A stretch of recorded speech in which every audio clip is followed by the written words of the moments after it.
नमस्कार, आप देख रहे हैं ब्रेकिंग इंडिया न्यूज 7। देश दुनिया की 25 बड़ी खबरें सबसे पहले सबसे तेज। लेकिन इससे पहले वीडियो को आप कहां से देख रहे हैं कमेंट करके जरूर बताएं और साथ ही वीडियो को लाइक भी करें।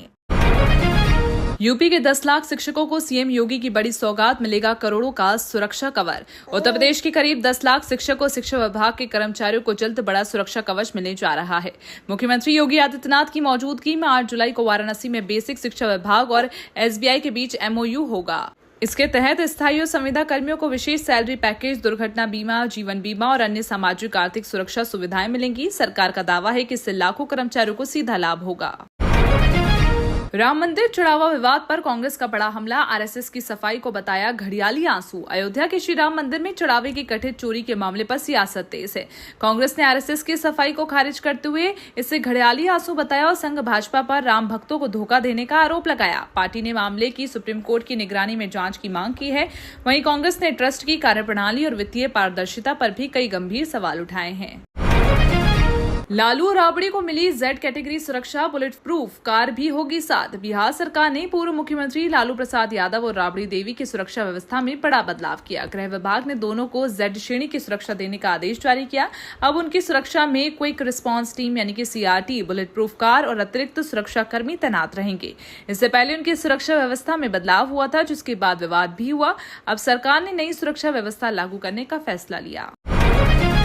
ममता बनर्जी का विद्रोहियों पर बड़ा हमला, बोली पहले मुझे मानना होगा। पश्चिम बंगाल में टीएमसी के अंदर जारी राजनीतिक हलचल के बीच ममता बनर्जी ने बागी नेताओं पर तीखा हमला बोला। उन्होंने बागियों को गद्दार बताते हुए कहा कि पार्टी का चुनाव चिन्ह उनके नेतृत्व वाले गुट के पास ही रहेगा। ममता ने दावा किया कि उन्हें रोकना है तो पहले उन्हें मारना होगा। साथ ही उन्होंने कहा कि वे किसी दबाव के आगे नहीं झुकेंगी और न ही भाजपा के सामने समझौता करेंगी। भारत इजरायल निवेश समझौता लागू, दोनों देशों के रिश्तों को मिलेगी नई मजबूती। भारत और इजरायल के बीच द्विपक्षीय निवेश समझौता यानी कि बीआईए शनिवार से लागू हो गया है।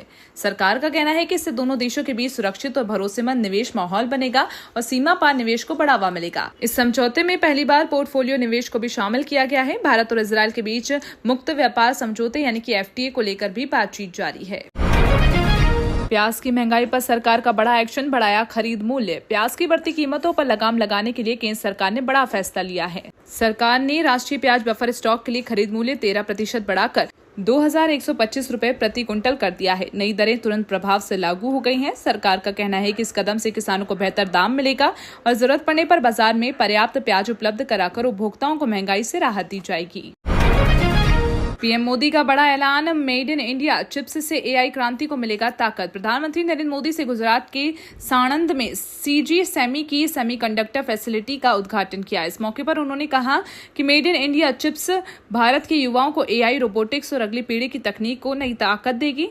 पीएम ने कहा कि देश अब प्रोडक्ट से आगे बढ़कर चिप डिजाइन, निर्माण और पैकेजिंग तक पूरी इलेक्ट्रॉनिक्स वैल्यू चेन विकसित कर रहा है, जो विकसित भारत की दिशा में बड़ा कदम है। 15 साल के वैभव सूर्यवंशी ने रचा इतिहास, तोड़ा सचिन तेंदुलकर का रिकॉर्ड। बिहार के समस्तीपुर के 15 वर्षीय वैभव सूर्यवंशी ने भारतीय क्रिकेट में एक नया इतिहास रचा। इंग्लैंड के खिलाफ टी20 मुकाबले में डेब्यू करते ही वे भारत के सबसे कम उम्र में अंतर्राष्ट्रीय क्रिकेट खेलने वाले खिलाड़ी बन गए। वैभव ने 15 साल 99 दिन की उम्र में मैदान पर उतरकर सचिन तेंदुलकर का 37 साल पुराना रिकॉर्ड तोड़ दिया। इस उपलब्धि के बाद क्रिकेट जगत में वैभव की जमकर चर्चा है।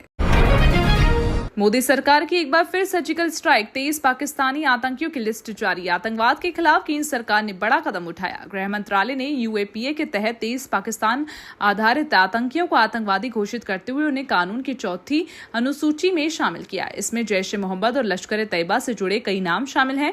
सरकार का कहना है कि इस कार्रवाई से इन आतंकियों की संपत्तियों पर कार्रवाई, फंडिंग पर रोक और उनके नेटवर्क पर शिकंजा कसने में जांच एजेंसियों को मदद मिलेगी।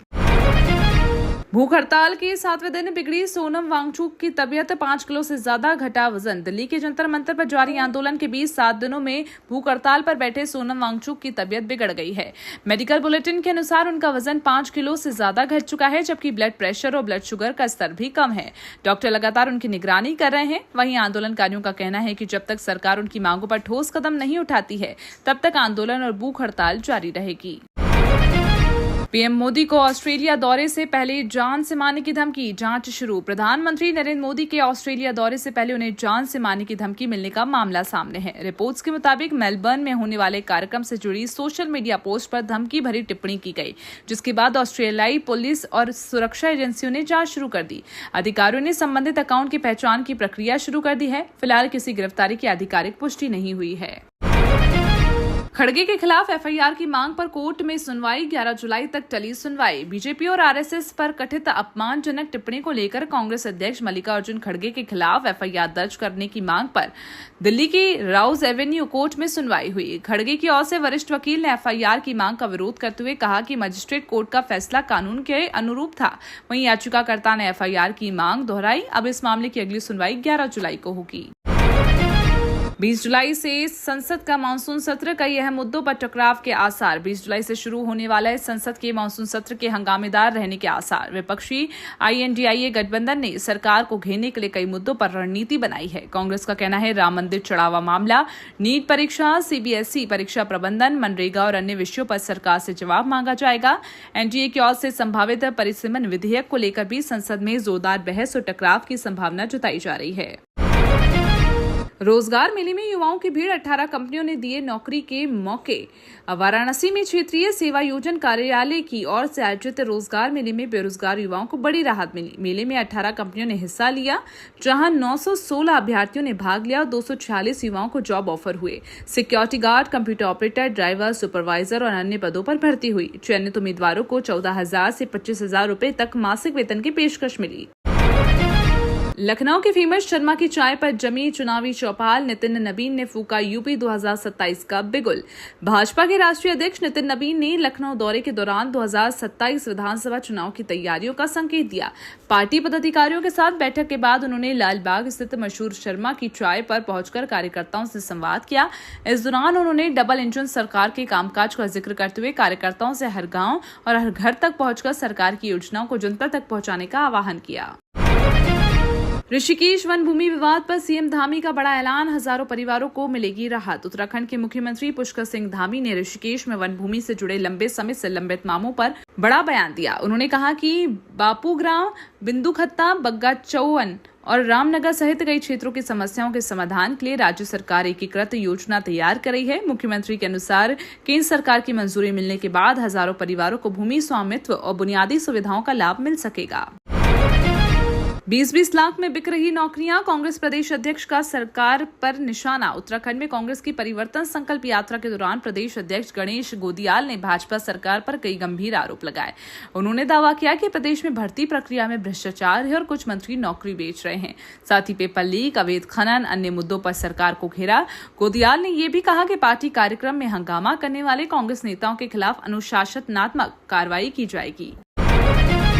छत्तीसगढ़ में चिंतन शिविर 3.0 की शुरुआत, विकास और सुशासन पर मंथन। रायपुर के आईआईएम में छत्तीसगढ़ मंत्रिमंडल के 2 दिवसीय चिंतन शिविर 3.0 की शुरुआत हुई। मुख्यमंत्री विष्णुदेव साय ने कहा कि शिविर का उद्देश्य सुशासन, नवाचार, विकसित छत्तीसगढ़ के विजन को नई दिशा देना है। इसमें कृषि, उद्योग, पर्यटन, तकनीक और जनसेवा जैसे विषयों पर मंथन है। वहीं कांग्रेस ने इस शिविर को सरकार का दिखावा बताते हुए भाजपा पर जनता की उम्मीदों पर खरा नहीं उतरने का आरोप लगाया। झारखंड में निवेश बढ़ाने की तैयारी, हेमंत सरकार का बड़ा स्टेक होल्डर्स समिट। झारखंड सरकार 8 और 9 जुलाई को नई दिल्ली में नेशनल स्टेक होल्डर्स कंसल्टेशन का आयोजन करने जा रही है। मुख्यमंत्री हेमंत सोरेन की मौजूदगी में होने वाले इस समिट का उद्देश्य राज्य में निवेश बढ़ाना और आईटी, आर्टिफिशियल इंटेलिजेंस, उद्योग एवं पर्यटन जैसे क्षेत्रों में नई संभावनाओं को बढ़ावा देना है। कार्यक्रम के दौरान कई नई नीतियों के ड्राफ्ट पेश किए जाएंगे और निवेश से जुड़े कई एमओयू पर हस्ताक्षर होने की भी संभावना है। दिल्ली सरकार ने खत्म किया वर्क फ्रॉम होम, फिर पुराने समय पर खुलेंगे दफ्तर। दिल्ली सरकार ने सप्ताह में 2 दिन वर्क फ्रॉम होम की व्यवस्था समाप्त की। अब सभी सरकारी अधिकारी कर्मचारी पहले की तरह सुबह 10 बजे से शाम 6:30 बजे तक दफ्तर आएंगे। सरकार ने कहा, ईंधन संकट की स्थिति सामान्य होने के बाद ये फैसला लिया गया। इससे पहले वैश्विक हालात को देखते हुए कार्यालय समय में बदलाव और ईंधन बचाने के लिए वर्क फ्रॉम होम की व्यवस्था लागू की गई थी। सम्राट चौधरी का बड़ा प्लान, 7 मिनट में पहुंचेगी पुलिस, खुलेंगे 100 फास्ट ट्रैक कोर्ट। बिहार सरकार ने कानून व्यवस्था को और मजबूत बनाने के लिए कई बड़े ऐलान किए। मुख्यमंत्री सम्राट चौधरी ने कहा, राज्य में 100 फास्ट ट्रैक कोर्ट स्थापित किए जाएंगे ताकि गंभीर मामलों का तेजी से निपटारा हो। साथ ही डायल 112 के रिस्पांस टाइम को घटाकर 7 से 8 मिनट करने का लक्ष्य रखा गया है। सरकार न्याय व्यवस्था में डिजिटल तकनीक और आर्टिफिशियल इंटेलिजेंस के इस्तेमाल पर भी जोर दे रही है। बिहार के 7 पंचायतों की मुश्किल पुल के इंतजार में 50,000 लोगों की जिंदगी दांव पर। बिहार के अररिया जिले में बकरा नदी पर पुल नहीं होने से 7 पंचायतों के करीब 50,000 लोग रोजाना जान जोखिम में डालकर नाव से नदी पार कर रहे हैं।